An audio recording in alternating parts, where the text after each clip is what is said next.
जब मैं मेरे मायके में थी, तो फिर मेरे पति ने मुझे फ़ोन किया, उन्होंने बोला तुम यहाँ पे आ जाओ और मुझे कुछ कपड़े भी लेने थे, तो फिर मैं अपने ससुराल आई और मैंने वहाँ पे आई तो मेरा भाई मेरे साथ था। उसने मतलब बेल बजाया और दरवाज़ा खोले मेरे ससुर ने। तो जैसे ही मैं एक कदम आगे बढ़ाई उन्होंने मुझे जोर से पकड़ा और गिरा दिया नीचे। नीचे गिराने के बाद उन्होंने मेरा कपड़ा खींचा, मेरा ब्रा भी खींचा, मेरा पूरा कपड़ा एकदम फाड़ दिया, मेरा इधर उधर सब कपड़ा फट चुका था और मेरा पैंट भी फाड़ दिया उन्होंने। इतना मारा पीटी किया, मुझे बहुत चोट भी लगी उनके वजह से, क्योंकि वो चाहते थे कि मैं उनके घर ना आऊं। मैंने लेकिन वो मेरा ससुराल ससुराल है। अभी तक हमारा ऐसा कुछ हुआ नहीं है कि मैं नहीं जा सकती हूँ। लेकिन तो मैं गई मेरा सब कपड़ा लेने के लिए, फिर भी वो मुझे घर में नहीं ले रहे थे। मैं बहुत कोशिश की, मैं प्यार से बात की उनसे कि मुझे मेरा कपड़ा ले लेने दो, मैं चली जाऊंगी वापस, तो भी वो सुने नहीं।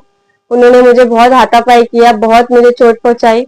उसके बाद कपड़ा भी मेरा फाड़ दिया, बहुत तकलीफ दिया उन्होंने मुझे। और फिर मैं फिर जोर जोर से चिल्लाने लगी तो मेरा भाई आया मुझे बचाने के लिए, मेरी मम्मी भी आई। तो फिर उसके बाद उन्होंने झूठा झूठा इल्जाम मेरे भाई पे लगा दिया। और फिर उन्होंने ये भी फिर हम पुलिस को भी कॉल किए।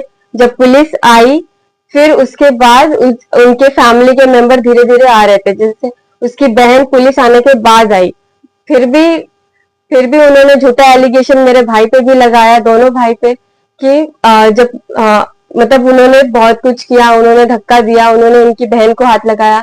मैं रिक्वेस्ट करूंगी कि प्लीज सीसीटीवी कैमरा चेक कीजिए उनके बिल्डिंग का, आपको समझ में आ जाएगा कि क्या सच है क्या झूठ है।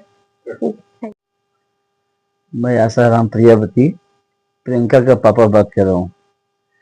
मैं शादी.com से शादी के लिए रिश्ता ढूंढा, तो ये बरखूराम प्रजापति के लड़के से शादी का रिश्ता मुझे मिला। रिश्ता मिलने के बाद में तो हम दोनों में बातचीत चालू हुआ। बातचीत चालू होते होते बात फाइनल पे आ गया शादी का। शादी का बात फाइनल पे होने के बाद में जब ये लोग बरखू ने बोला कि आके हमारा फैमिली के लोग सब आपके यहाँ देखेंगे और आप लोग भी आके घर पे देखो, जो भी है अपना बातचीत कर लो। तो बातचीत होते होते जब बातचीत सब पक्का हो गया, शादी का दिन पड़ गया। शादी का दिन पड़ने के बाद में शादी का दिन से जब इसको शादी के पहले मैंने बोला था बरखूराम को कि अगर कुछ चाहिए भाई, कुछ लेन देन है तो बता दो। तो बरखूराम ने बोला कि भाई मुझे ऐसा कोई लेन देन की बात नहीं है। फिर इसके बाद शादी हुआ। शादी के दिन से जब मैंने जितना अपने हैसियत के हिसाब था मैंने किया, जो हो सका मैंने किया। ये सब करने के बाद में तो शादी के दिन जब मैंने उसको खाने के लिए बोला बरखूराम को, तो खाना खाने के लिए इधर उधर इधर गुस्से से इधर घूम रहा उधर घूम रहा, लेकिन उसने सामने से ठीक से जवाब नहीं दिया। फिर अपने मर्जी से जाके खाना खाने के लिए बैठ गया। फिर शादी के 2 दिन के बाद, शादी हो गई, शादी के 2 दिन के बाद बरखूराम मेरे को फोन करता है। करने के बाद बोल रहा है कि ये जो हमारा रिश्ता है, हमारे जैसा कोई रिश्तेदार तुम्हारे रिश्ते में हैसियत वाला है? तो मैं बोला भाई वो तो देखो आप अपने आप को हैसियत वाला समझते हो, ठीक है, जो जितने में है उतने में ठीक है। फिर उसकी तीसरे दिन वापस फोन कर रहा है बरखूराम कि भाई देखो मुझे अपने बिल्डिंग में पार्किंग लेना है, वो पार्किंग का 14 लाख रुपया है, वो 14 लाख रुपया मुझे चाहिए और उसके हिसाब से मैं ले लूंगा तो बच्चे लोगों का लाइफ बड़ा सेटल हो जाएगा। तो मैं बोला देखो भैया मैं पार्किंग का पैसा नहीं दे सकता हूँ, क्योंकि शादी में जितना मेरा कैपेसिटी था उतना मैंने खर्चा किया। खर्चा करने के बाद में मैं इसके ऊपर कुछ नहीं कर सकता हूँ, क्योंकि मेरी अभी पैसे का बजट बिल्कुल बिगड़ा हुआ है। फिर वापस 2 दिन के बाद तब लड़की को उसने टॉर्चर करना चालू किया।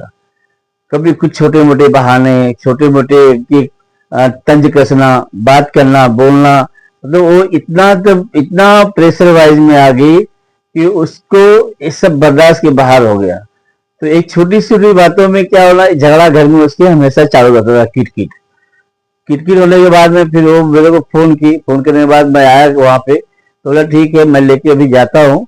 बाद में आने के बाद में फिर समझेंगे वापस, फिर लड़की को थोड़ा सा माइंड चेंज हो जाएगा।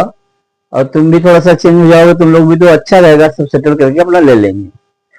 फिर लड़की की जब मैं लेके आया, लेके आने के बाद एक विदाई कराने फिर वापस आया नहीं मेरे पास बरखूराम।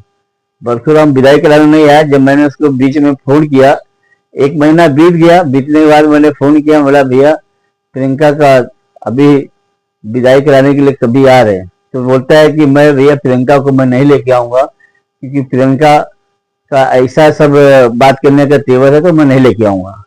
मैं बोला भाई बात करने का तेवर एक ही तरफ से नहीं जुड़ा है, क्योंकि जब घर में सब लोग एक ही इंसान में जो प्रेशर वाइज करोगे, उसको प्रेशर डालोगे, तो कोई किसी भी दिमाग गर्म हो जाएगा थोड़ा। उसके सपोर्ट में ना उसका हस्बैंड खाली आनाकानी कर लेता है, और हस्बैंड को बोलती है तो हस्बैंड बोलता है ठीक है हमारे मम्मी पापा ऐसे हैं, उनका नजरअंदाज कर दो बात का। खुद उसका हस्बैंड बोलता है कि मम्मी पापा हमारे पापा का नेचर सही नहीं है। फिर इसके बाद बोलता है उनका कपड़े मत धोया करो, उनसे दूर रहा करो। ये शिव बोल रहा लड़का बरखूराम का।